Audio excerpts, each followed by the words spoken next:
नमस्कार. तू हिरे माझा मितवा ह्या सिरियलची अपडेट पाहण्यासाठी चॅनलला नक्की लाईक करा, सबस्क्राईब करा. आजच्या भागामध्ये आपण पाहत आहोत वल्लवी आकाशला रागवत असते की इथून पुढे नम्रतेचं कुठलंही काम तू करायचं नाही. इतक्या मोठ्या कंपनीचा तू मालक आहे आणि पार्सल पोचवायला तिच्यासोबत जातोय, हे काम तुला शोभतंय का? इथून पुढे तिच्यासोबत जाताना पाहिलं तर मी तुला रागवेल आणि जायचं नाही. त्याच्यात मग ईश्वरी पण म्हणते की आकाश भाऊजी तुमच्या आईला आवडत नाही तर तुम्ही इथून पुढे नम्रताला भेटायचं नाही. तितक्यात तिथे अर्णव येतो आणि तुम्ही कोण लोक ठरवणार आहे त्याने मदत करायची की नाही, त्याला मदत करायला मी सांगितलेलं आहे, त्याच्यामुळेच तर तो तिला मदत करायला जातो. तुम्ही कोणीही त्याला मदत करायपासून थांबवायचं नाही, अशी सक्त ताकीदच अर्णवने वल्लवीला आणि ईश्वरीला दिलेली असते. वल्लवीचा संताप झालेला असतो, ती खोलीत निघून गेलेली असते आणि वल्लवी रागवली म्हटल्यानंतर तिचा संताप झालेला असल्यामुळे तिथे मामाही तिची समजूत काढायला निघालेले असतात. वल्लवी मात्र आता मनातली मनात प्लॅन करू लागली, काहीतरी करावंच लागेल. हे लोक कोण ठरवणार आहे माझ्या मुलाचं भविष्य? मी ठरवणार, त्याच्या आयुष्यात कोण असणार आणि कोण नसणार. तिथे मामा येतात, वल्लवीला समजवू लागतात की तू का त्याला सतत हे करू नको ते करू नको म्हणत असते, करू दे ना त्याला अर्णवने सांगितलेलं आहे. तर वल्लवी म्हणते तो कोण ठरवणारा? इथून पुढे माझा मुलगा काय करणार नाही काय नाही, माझ्या मुलाने मी सांगितलेलंच काम करायचं, त्या मुलीला भेटायचं नाही तर नाहीच, तिच्यापासून दूर राहायचं, असा माझा ठाम निर्णय आहे. वल्लवी इथे तिची बाजू स्पष्टच सांगते. अर्णवच्या खोलीमध्ये ईश्वरी जाते. अर्णव बसलेला असतो तर तिचं म्हणणं असतं की माझ्या आईला किंवा माझ्या बहिणीला तुम्ही कुठल्याही प्रकारची मदत करू नये. आता ते जेव्हापासून जे सत्य समजले तेव्हापासून तरी पण अर्णव म्हणतो असतो तू कोण ठरवणार आहे मी त्यांना मदत करायची की नाही?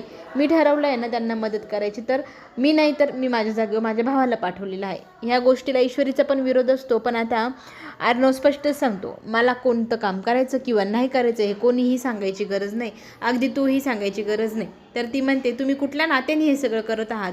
तर तो म्हणतो मला ह्या सगळ्या शब्दांमध्ये अजिबात अडकवू नको, नातं वगैरे हे काही विचारू नको.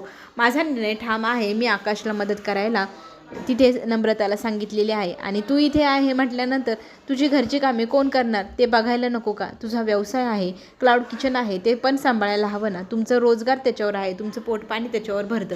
मी एवढाही दुष्ट नाही की मी त्यांना त्रास देईन. इकडे वल्लवीचा संताप झालेला असतो, तिने आता आकाशला खोलीमध्ये घेऊन बोलवलेलं आहे.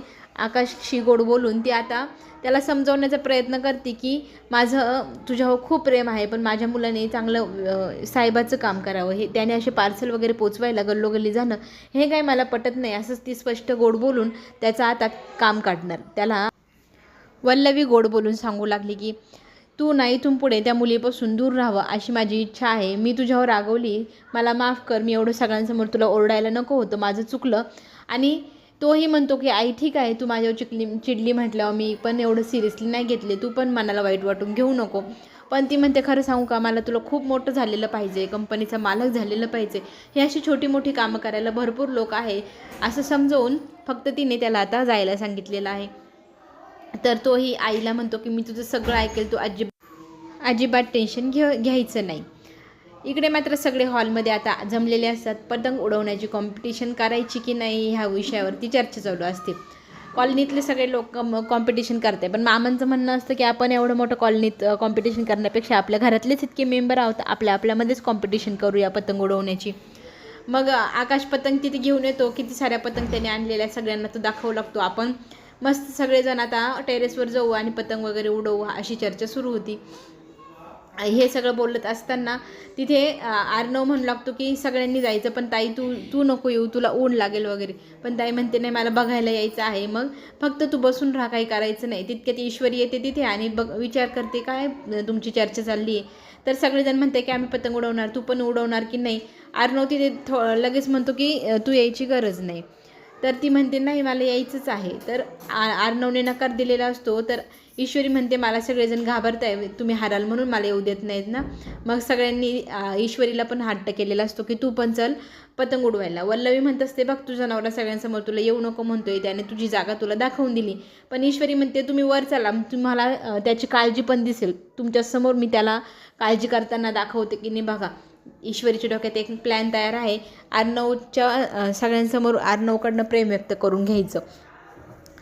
सगळेजण मग गच्चीवर गेलेले असतात, पतंग उडवायला सुरुवात झालेली असते. सगळेजण आपापल्या टीमला सपोर्ट करत असतात. ईश्वरीची टीम, आर्नवची टीम आणि मामांची एक टीम, अशा 3 टीम तिथे तयार असतात. आणि मामांची जी काही पतंगचा धागा आहे तो इथे आपल्या अंजलीने पकडलेला असतो.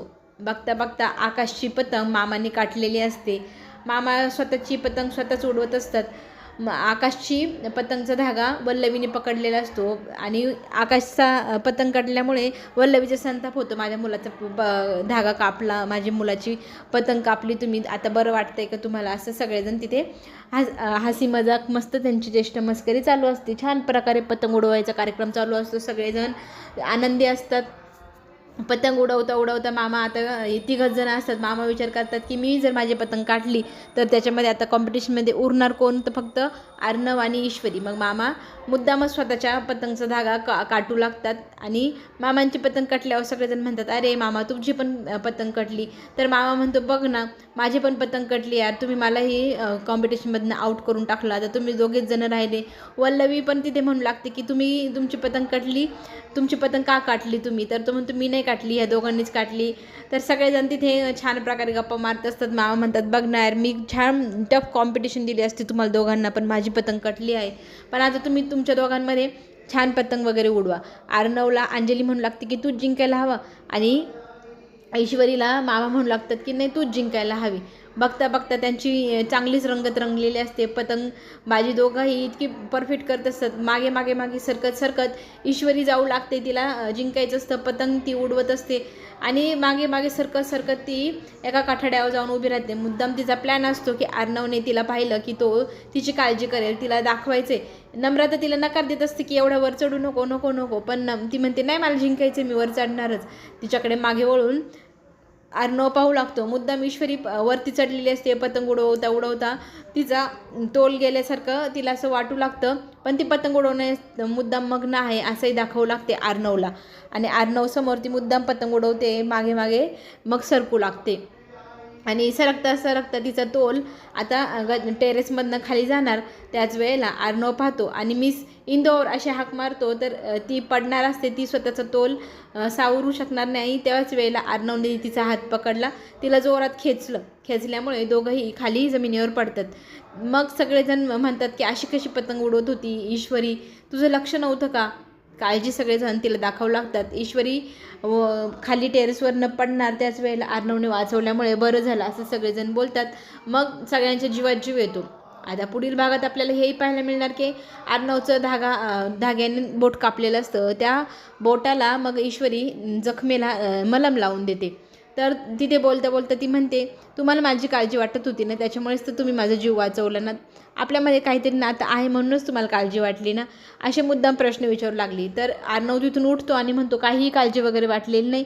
आणि मग तो बोलत असताना ती त्याच्याजवळ जाते, तर तो स्वतःचा हात झटकरून पुढे जातो. तर ती म्हणते आपल्या दोघांमध्ये काहीतरी नातं आहे, या नात्याचं एक टोक तुमच्या हातात आहे, एक टोक माझ्या हातात आहे. आपल्या दोघांच्या हातात ते 2 टोकं आहे. आपण आपलं नातं कसं ठेवायचं, कसं सुधरवायचं. पण तो तिला म्हणू लागतो की जरी नात्याची टोक माझ्या हातात असेल तर मला नको असणारं नातं मी लवकरात लवकर तोडून टाकणार, असं तिला स्पष्टच बोलतो. आणि त्या पट्टीला तो कात्रीने कापून टाकतो. बघ हे 2 टोकं वेगळी झाली, हे नातंही थोड्या दिवसात असंच वेगळं होणार, आपल्यामध्ये कुठलंही नातं निर्माण होणार नाही.